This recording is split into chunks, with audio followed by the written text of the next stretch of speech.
Happy Monday, chikahan mga kapuso! 500 million strong ang ating views para sa naganap na GMA Gala 2025 last weekend.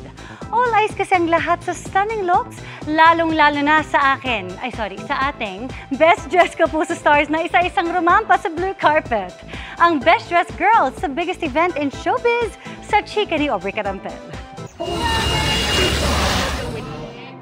One for the books after serving looks ang GMA Gala 2025 this weekend.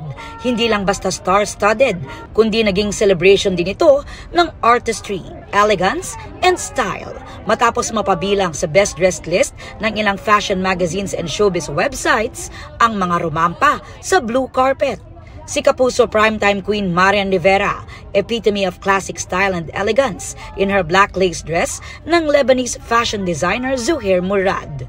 Hindi syempre nawala sa list si Kapuso global fashion icon Heart Evangelista who mixed art and fashion in a hand-painted Schiaparelli dress. Really a work of art. This is what I am passionate about. This dress is by Schiaparelli.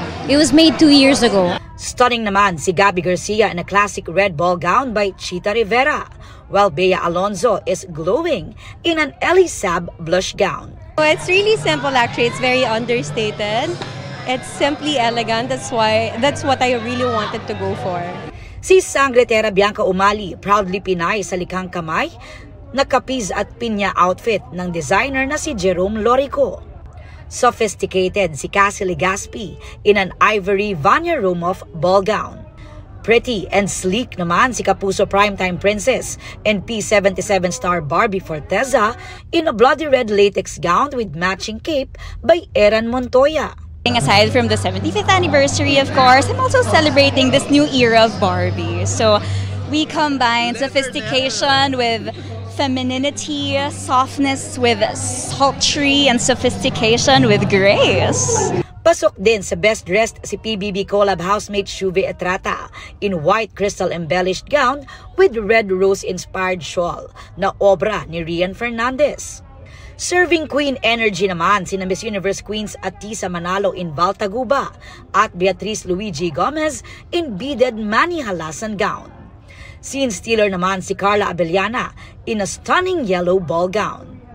The unkabuggable Vice Ganda donned a cobalt blue gown by Paul Cabral, habang naka-rhinestone embellished sheer dress by Alaya naman ang It's Showtime co-host niyang si Ann Curtis.